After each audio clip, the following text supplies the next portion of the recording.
முதலியார் அப்போ அவர் சொன்னார் 1927 நாயக்கர் என்கிற வாளை நான் வெட்டி விட்டேன், இனிமேல் என்னை எல்லாம் ஈவேரா என்று சொன்னால் போதும், நாயக்கர் என்கிற சாதி பட்டத்தை எல்லோரும் துறக்க வேண்டும், நான் முதலில் அதுக்கு அந்த பெயர் பட்டத்தை துறக்கிறேன்.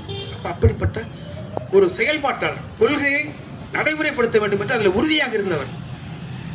சொன்னாங்க எல்லாருமே, திருவள்ளுவர் தொடங்கி சமுதாய மாற்றங்களுக்காக கடுமையாக குரல் கொடுத்திருக்கிறார்கள். பிற போக்கும் எல்லா உயிர்க்கும் என்று சாதியத்தை சாடி இருக்கிறார். சித்தர்கள் எல்லா பகுத்தறிவு சிந்தனை ரொம்ப ஆழமாக சொல்லியிருக்காங்க. சாதியே இல்லை. சிவபாக்கியர் சொல்றத பார்த்தீங்கன்னா கடுமையான பகுத்தறிவாக இருக்கு. நேரம் இல்லை அதெல்லாம் எடுத்து சொல்றதுக்கு. சித்தர்கள் கடுமையாக எதிர்த்திருக்கிறார்கள் சாதி மத அந்த சடங்குகளை எல்லாம். அப்படியே வள்ளலார் இத்துணையும் பேதமுறா தெவ்வுயிரும் தம்முயிரோல் ஒத்துரிமை உடையவராய் உபக்கின்றார் எவரோ அவர் உளமே சுத்த சித்துருவாய் எம்பெருமான் நடமாடும் இடமென்று அறிந்தோங்கிறார். அங்கதான் தில்லை நடராசன் நடனமாடுகிறார். எங்க இருக்க எல்லாரும் சமம் அப்படின்னு எவன் நினைக்கிறானோ அவன் உள்ளத்துல தான் சிவன் இருக்கிறார். அவனுடைய திருவடிகளைத்தான் நான் வணங்க விடுகிறேன். அவர் நிறைய சமூக கருத்துக்களை சொல்லி பார்த்தார். முடியல, கடைசியா சொன்னார், கடைபிடித்தோம் கொள்வாரில்லை கட்டிவிட்டோம் அப்படி வருத்தத்தோடு முடிச்சுட்டு போயிட்டார். ஆனால் பெரியார் கடைவிரித்தோம் கட்டிவிடவில்லை, தொடர்ந்து முயன்றார். அண்ணா சொல்வார், நான் பார்த்த தலைவன் என்று ஒரு கட்டுரை எழுத சொல்றாரு. அண்ணா சொல்லுகிறார், பேரறிஞர் அண்ணா. அதில் எந்த மாற்றமும் கிடையாது, பேரறிஞர் தான் அவர். அவ்வளவு புத்தகங்களை படித்தவர், ஆங்கிலத்திலையும் தமிழிலையும் ரொம்ப ஆழங்கால் பட்டவர். அவர் சொல்லுகிறார், பெரியார் பேசுகிற பொழுது திகைப்பை மூட்டுகிறார், வியப்பை சொல்லுகிறார், ஏதோ பேசுகிறார், புரியவில்லை, நமக்கு எதிராக சொல்ல என்று கொத்தளித்தார்கள். இவரை ஒழித்து கட்டிவிட வேண்டும் என்று பேசினார்கள். அவருக்கு மறுப்புரை கொடுத்தார்கள், நிறைய பேசினார்கள். ஆனால் இவர்கள் எல்லோரும் பெரியாரின் கூட்டத்திலே எங்கோ ஒரு மூலையில் இருந்து கொண்டு மறைமுகமாக கேட்டுக்கொண்டே இருந்தார்கள். நாளடைவில் அவர்களை அறியாமலேயே பெரியாருடைய கொள்கைகளுக்கு உடன்பட்டு போனார்கள் என்று சொல்லி பெரியார் சொல்லுவார். அப்படி நான் பார்த்த தலைவர்களே தொடர்ந்து உறுதியாக போராடி அதிலே வெற்றியும் கண்டவர். அதனால தான் அவங்க நம்ம சொல்கிறப்ப தமிழகத்தை பெரியார் மண் என்று சொல்வது சும்மா வெறும் வேடிக்கைக்காக விளையாட்டுக்காக சொல்கிறதில்லை. இங்கே தான் இல்லை, பட்டாச்சாரியா, பானர்ஜி, முகர்ஜி, ராவ், மோடி இதெல்லாம் இங்கே கிடையாது. அதெல்லாம் சாதியப்பட்ட பேர்கள், அதெல்லாம் கிடையாது. இங்கே எல்லாரும் பேர் மட்டும்தான். வேறு நீங்கள் அண்ணா, கலைஞர், பெரியார், காந்தி அடிகள்ங்கிற சொல்ல திருவிக்காதான் சொல்கிறார். காந்திஜி அப்படின்னு ஜி என்னடா ஜி சுத்து காந்தி அடிகள் என்று சொன்னார். ஆக இப்படி இங்கே தான் அந்த சாதி பட்டங்கள்லாம் ஒழிந்து இன்றைக்கும் அந்த ஜாதி சிந்தனை என்பது மிக குறைவாக இருக்கிறது. இல்லாமல் இல்லை, அது நிறைய பேர் பிடிச்சிக்கிட்டு தொங்குறாங்க, அது இருக்குது. வடநாட்டில் இருப்பதை விட மிக குறைவாக இருக்கிறது. அதனால தான் இந்த பெரியார்கள் என்று சொல்கிறார்கள். ஆக தமிழுக்கு எதிரானவர் என்று சில இடங்கள் தமிழ் காட்டுமிராண்டி மொழின்னு சொல்லிட்டார் அப்படின்னு அவர் மிக அழகாக குடியரசில் 2-3 இடத்துல சொல்லியிருக்காருங்க தமிழை பற்றி. அதை நான் சொன்னேன்னு சொன்னால் பெரியாரா இப்படி சொல்லியிருக்காரு அப்படின்னு சொல்லி நீங்கள் வியப்பு அடைய வேண்டும். அவ்வளவு அழகான சொன்னார். நம்முடைய மேன்மைக்கும் பகுத்தறிவுக்கும் முற்போக்குக்கும் தமிழை போன்ற ஒரு மொழி இந்தியா எங்குமே கிடையாது. அதனாலேயே நான் தமிழை நேசிக்கின்றேன், தமிழை நான் விரும்புகிறேன். இன்னொரு இடத்துல சொல்றாரு, ஒவ்வொருவரும் அவரவர் தாய்மொழியை காப்பாற்ற வேண்டும், அது நமது கடமை, பாதுகாப்பது நமது கடமை என்று சொல்லி நாம் நம்முடைய தாய்மொழியான தமிழ் மொழியை காப்பாற்ற வேண்டும் என்று சொல்றார். இங்கே நீங்கள் அடிக்கோடிட்டு சொல்கிறேன் நான். அவர் சொல்கிறாரு, நம்முடைய தாய்மொழி தன்னுடைய தாய்மொழியாகவும் தமிழைத்தான் நினைக்கிறார். தெலுங்கு என்னைக்கு அவர் சொல்லவே இல்லை. அவரை போய் தமிழுக்கு எதிரானவர் என்று எப்படி பேசுகிறார்கள் தெரியவில்லை. 1936 இந்தியை நடைமுறைப்படுத்துகிற பொழுது, இந்தி கட்டாயம் என்று சொல்லி சட்டம் போடுகிற பொழுது மரபுவழிகள் மிக கடுமையாக சத்தம் போட்டார், மிக கடுமையாக மரபுவழிகள் எதிர்த்தார். கண்ணுதர் பெருங்கடவுளும் கழகமோடு அமர்ந்து பல்லுற தெரிந்தாய்தைய பசுந்தமிழ் ஏனை மண்ணிடை இலக்கண வரமில்லா பல மொழிவோல் என்னிடப்பட கிடந்ததா என்னிடப்படுமோ அப்படின்னு சொல்லி பரஞ்சோதி என்கிறவர் திருவிளையாடற் புராணத்தில் சொல்றார். நெற்றிக்கண்ணை கொண்ட சிவன் உட்கார்ந்து அமர்ந்து வளர்த்து சிந்தித்து பேசிய அந்த தமிழ் சங்கத்தில் உட்கார் தமிழை வளர்த்த தமிழ், அந்த தமிழை அழிப்பதற்காக இந்தி வருகிறது. இது பரமணியில் சொல்றார். கண்ணுதர் பெருங்கடவுளும் கழகமோடு அமர்ந்து பன்னுற தெரிந்து ஆய்ந்தைக்கு பசுந்தமிழ் ஏனை மண்ணிடை இலக்கண வரம்பிலா மொழிவோல் என்னிடப்பட கிடந்ததா என்னவும் படுமோன். 2 என்னிடம் என்னன்னா ஒன்று வந்து நம்பரில் சொல்கிறாரு, பல மொழி இருக்குங்க. அதுபோல் அதை நினச்சிடக்கூடாது. இது கழகம், அந்த கழகத்தில் அமர்ந்து ஈசனை நடத்திய மொழி அப்படிப்பட்ட தமிழ் மொழி. அந்த மொழியை அழிப்பதற்காக இந்தி வருகிறது. இந்தி கிபி 14ஆம் நூற்றாண்டிலே அபுல் ஹசன் என்கிற ஒரு இஸ்லாமியர் அந்த வடநாட்டை ஆட்சி செய்வதற்காக உருவாக்கப்பட்ட மொழி இந்தி. சமஸ்கிருதமும் உருது மொழியும் இணைத்து உருவாக்கப்பட்ட ஒரு மொழி. அது மனிதனால் அவனுடைய நிர்வாக வசதிக்காக உருவாக்கப்பட்ட அந்த மொழி உருவாக்கப்பட்ட மொழியை எப்போது தோன்றியது என்றே தெரியாமல் கடவுளும் அமர்ந்து முருகனும் அமர்ந்ததாக சொல்லுவாங்க தமிழ் சங்கத்தில். அப்படி நடத்தி அந்த தமிழ் மொழியை அழிக்கிறதுக்காக வருகிறது. எனவே எல்லோரும் வர வேண்டும் என்று மரமிழடிகள் பட்டையை போட்டுட்டு அழைத்தார் 1936. அதில் முதல்ல நின்றவர் தந்தை பெரியார். அங்கே போய் அப்படியே அடிக்கிறார். இந்த தமிழை ஒழிப்பதற்காக வரக்கூடிய இந்தியை நான் எதிர்க்கிறேன் என்று சொல்லி தலைமை தாங்கினார். 2 ஆண்டுகள் சிறை, 2000 ரூபா அபராதம் கொடுத்தார். அபராதம் கட்ட மாட்டேன், செயலில் வேணா இன்னும் நாள் போடு என்று சிறையிலே தன்னுடைய அனைத்து நண்பர்களையும் அழைத்து கொண்டு தன்னுடைய இயக்கத்தோடு சிறை புகுந்தவர். அப்படி சிறை புகுந்து தமிழை காப்பாற்றினார். அவரை போய் தமிழுக்கு எதிரானவர் சொல்றார். நண்பர்களே, இன்னொன்று, நிறைய பேர் சமூக நீதின்னு சொல்றாங்களே. சமூக நீதி பெரியார், என்ன சமூக நீதி பெரியார் என்று அறியாமலே இருக்கிறார்கள். பெரியாரை பற்றி அறியார் சிறியார், அதை பற்றி கருத்து எல்லாம் யார் வேணாலும் பேசலாம். பாவேந்தர் பாரதிதாசன் சொல்லுவார், பெரியார் யாருன்னு சொல்றப்ப, மக்கள் நெஞ்சில் மலிவு பதிப்பு, வஞ்சகர்க்கு பெரும் நெருப்பு, மிக்க பண்பின் குடியிருப்பு, விடுதலை பெறும் படையின் தொகுப்பு, தொண்டு செய்து பழுத்த பலம், தூய தாடி மார்பில் விழும், தொண்டு செய்து பழுத்த பலம். அந்த ஒவ்வொரு சொல்லையும் படிக்கிறப்ப அப்படியே மனசு உருகும்.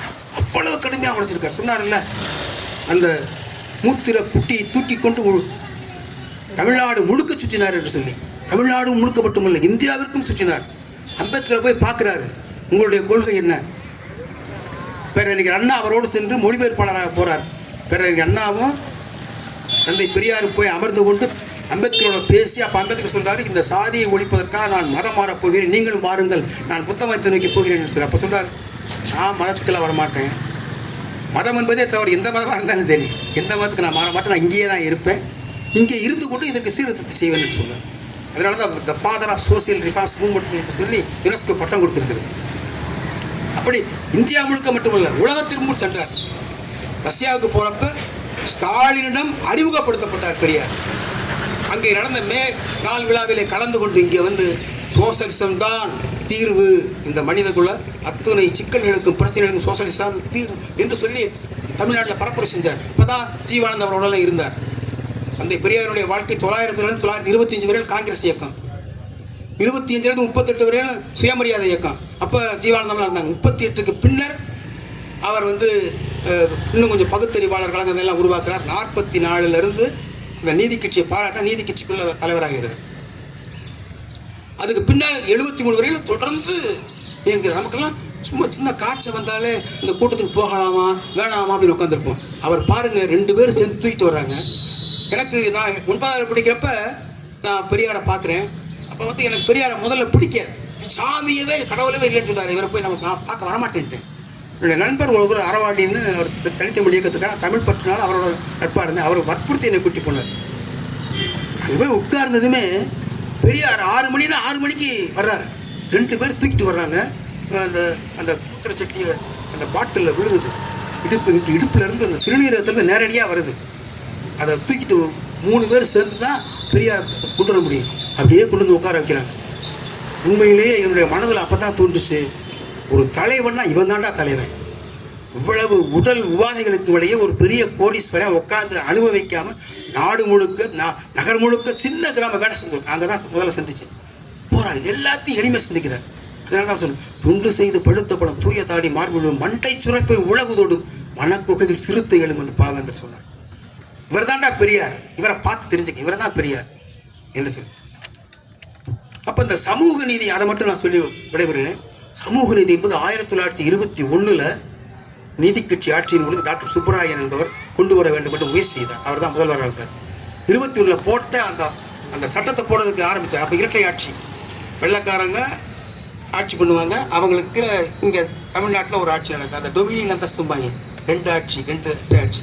அப்போ இருக்க ஆளுநருக்கு தனியாக துறையே கொடுத்துருப்பாங்க.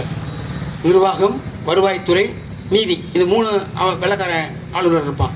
இவங்களுக்கு கல்வி, இந்த ஒழுங்கு கட்டுப்பாடு, மருத்துவம், இதெல்லாம் இங்கே இருக்கவங்களுக்கு இப்படி பிரித்து தான் இருக்குது. இப்போ அந்த ஆளுநருக்கு அந்த காலத்தில் வெள்ளைக்காரன் காலத்தில் இந்த இரட்டை ஆட்சி மேலே கொடுத்த பதவியை அந்த இதை நினச்சிக்கிட்டு இந்த நம்மால் பண்ணுறாரு.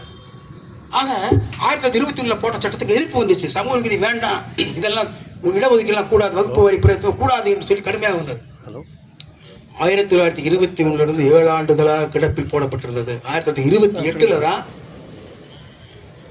28 பனகல் வருகிற பொழுது முத்தையா முதலியார்னு ஒரு அமைச்சரை சேர்க்கிறார். அந்த அமைச்சர் தான் இந்த சமூக நீதியை கொண்டு வர வேண்டும். அப்பவும் பிரச்சனை வரப்போ சண்டை போட்டு அதை வெற்றி பெற்று ஆளுநர் கையெழுத்து வாங்கி நடைமுறைப்படுத்தினார். 1928 சமூக நீதி என்கிற அந்த இது ஆரம்பிச்சிச்சு. அதில் எல்லாருக்கும் இது இடஒதுக்கீடு இருந்துச்சு. பார்ப்பனர் அல்லாதவர்களுக்கு 5, 15, பார்ப்பனர்களுக்கு 2, மற்ற ஒடுக்கப்பட்டவர்களுக்கு 2, ஆங்கிலோ இந்தியர்களுக்கு 2, இஸ்லாமியர்களுக்கு 2 என்று சொல்லி ஒரு 20 பேருக்கு இப்படித்தான் கொடுக்கணும், அதிலிருந்து பிரிச்சுக்கணும்னு சொல்லி அந்த சமூக சட்டம் நடைமுறைப்படுத்தப்பட்டிருந்தது. 1944 வரையிலும் நீங்கள் இந்த சமூக நீதியில் சில நுட்பமான செய்திகள்லாம் இருந்துச்சு. இந்த சட்டம் கொண்டு வந்ததுமே மத்திய அரசினுடைய அலுவலகங்கள் தமிழ்நாட்டில் இருக்கும் பார்த்தீங்களா, மத்திய அரசு ஒன்றிய அரசுடைய அலுவலகங்கள் தமிழ்நாட்டில் இருக்குல்ல, அங்கேயும் இந்த சமூக நீதி நடைமுறைப்படுத்தப்பட்டது. இதுதான் நமக்கு வியப்புக்குரிய செய்தி. இங்கே தமிழ்நாட்டில் சட்டம் போட்டால் சென்ட்ரல் கவர்மெண்ட்டில் இருக்க ஆஃபீஸஸ் இருக்குது பார்த்தீங்களா, மத்திய ஒன்றிய அரசினுடைய அலுவலகங்கள், அதெல்லாம் நடைமுறைப்படுத்த மாட்டான். ஆனால் அந்த காலத்தில் அது நடைமுறைப்படுத்தப்பட்டிருந்தது. அப்போது தொடர்வண்டி ரயில்ங்கிறது தனியார் துறை, அங்கேயும் நடைமுறைப்படுத்தப்பட்டது. இப்படி சமூக நீதி 1920 நடைமுறைப்படுத்தப்பட்டது. 44 திருப்பி ஒரு பிரச்சனை வந்துச்சு. அப்புறம் 50 அதை நிறுத்திட்டாங்க, போராடி நிறுத்திட்டாங்க. 50 வருகிற பொழுது அரசியல் நிர்ணய சட்டம் வருகிற பொழுது அதை கேள்வி கேட்டு வழக்கு போட்டு சென்னை உயர்நீதிமன்றம் இந்த இடஒதுக்கீடு செல்லாது, சமூக நீதி செல்லாது என்று சொல்லி உச்சநீதிமன்றம் செல்லாது என்று சொன்ன பின்னர் அன்றைக்கு கடுமையாக கொதித்திருந்தார் பெரியார். 2 ஆண்டுகள் மாநாடுகளை கூட்டி தீர்மானம் போட்டு களத்தில் இறங்கி போராடினார். வல்லபாய் பட்டேல் வர்றாரு 50களில். இங்கே வருகிற பொழுது பார்க்குறாரு ஏதோ கடுமையாக நடத்துகிற என்ன போராட்டம். அப்போ வல்லபாய் பட்டேல்கிட்ட சொல்கிறாங்க, பெரியார் கடுமையாக நடத்துகிறார், விடமாட்டார், அவர் நினச்சதை சாதிக்காம விடமாட்டார், நீங்கள் என்ன பண்ணாலும் நடத்துவார்னு. அப்போ வல்லபாய் பட்டேல் இங்கிருந்து போய் பிரதமர் நேருவுடன் பேசி அம்பேத்கர் சட்டம் அமைச்சர் அவங்க 3 பேரும் உட்கார்ந்து பேசி முதலாக இந்திய அரசியல் நிர்ணய சட்டம் பிரிவு 5 திருத்தப்பட்டது. அது பெரியாருடைய வெற்றி. சும்மா சமூக நீதி காத்தவர் சொல்லி வெறுமனை சொல்லலை. இதை அறிந்தவர்கள், முழுமையாக பெரியாரை அறிந்தவர்கள் யாருமே எதிர்க்க மாட்டார்கள். என்ன முரண்பாடு இருந்தாலும் மறைமடிகள், திருவிக்கா, இவங்கெல்லாம் இறைப்பற்றாளர்கள். குன்றக்குடி அடிகளார் அண்மையில் அவரெல்லாம் இறைப்பற்றாளர். பெரியார் கடுமையான இதெல்லாம் தனக்குள்ளே வச்சுக்குவார். மானமும் அறிவும் மனிதருக்கு அழகு என்று சொல்லுவார். அது மற்ற மனிதர்களுக்கு தான். ஆனால் பொதுத்தொழிலை செய்வனுக்கு அப்படி இருக்கக்கூடாது. திருவள்ளுவர் சொல்கிறார், குடி செய்வார்க்கு இல்லை பருவம், மடி செய்து மானம் கருத கெடும். நீ பொதுத்தொழில் செய்ய போயிட்டேன்னு சொன்னால் நீ மானத்தை நினச்ச நேரம் இந்த நேரத்தில் போகலான்னு நினச்சேன்னா உன்னால் முடியாது, பொதுத்தொழில் செய்ய முடியாதுன்னு. அதை அப்படியே பெரியார் எழுதார். பொதுத்தொழில் செய்ய வருகிறவனுக்கு மானம் இருக்கக்கூடாது, நேரம் இருக்கக்கூடாது என்று அப்படியே எழுதினார். ஏன்? திருக்குறளை அவர் மிகவும் நேசித்தார். அதை கூட தப்பாக சொன்னாங்க. திருக்குறள் மாநாடுகள் நடத்தினார். அவர் சொன்னார், உலகத்திலேயே இந்தியாவில் உலகத்திலேயே திருக்குறள் என்பதுதான் சரியான நூல், அதில் தப்பே இல்லையான இருக்கு. முற்று முழுதும் ஒரு மிகச்சிறந்த நூல்னு சொல்ல முடியாது, சில தவறுகள் இருக்கின்றன. ஆனால் இதுதான் மற்ற எல்லா நூல்களும் சிறந்த நூல். இதை தமிழ்நாடு முழுக்க நான் திருக்குறள் மாநாடுகளின் மூலமாக திருக்குறளை பரப்புவேன் என்று சொல்லி திருக்குறள் மாநாடு நடத்தினார். எல்லாத்தையும் கூப்பிட்டு பேசினார். புதிய உரைகளை எழுதுங்கள் என்று சொன்னார். அப்போதுதான் புதிய பகுத்தறிவு உரைகள்லாம் வருகிறது. எல்லாம் இன்றைக்கு 600க்கும் மேற்பட்டவர்கள் எழுதியிருக்கிறார்கள் திருக்குறள் குறள். அப்போ இப்படி திருக்குறளை இப்படி போற்றிய ஒரு மனிதரை திருக்குறளுக்கு எதிரானவர்களாக சொல்கிறாங்க. நண்பர்களே, இப்படி தொடர்ந்து ஓயாத உறுதியான போராளியாக இருந்த தந்தை பெரியார் அவர்களுடைய வாழ்க்கையை நாம் ஏற்றுக்கொள்வதும் அவரை வணங்குவதும் அவரை நினைப்பதும் தான் இன்றைக்கு நமக்கு சரியான நிலைமை. இன்றைக்கு உலகம் முழுக்க சரி, நம்ம நாட்டிலும் சரி. அதாவது உலகத்திலே ஹிட்லர்கள் தோன்றிக்கொண்டே இருக்கிறார்கள். போர்களை நடத்தக்கூடிய ஹிட்லர்கள் தோன்றிக்கொண்டே இருக்கிறார்கள். அவர்களுக்கு துணையாக இருக்கிற முசோலினிகள் தோன்றிக்கொண்டே இருக்கிறார்கள். இந்தியாவில் கோட்சேக்கள் தோன்றிக் கொண்டே இருக்கிறார், கோட்சேயின் குருமார்கள் தோன்றிக் கொண்டே இருக்கிறார்.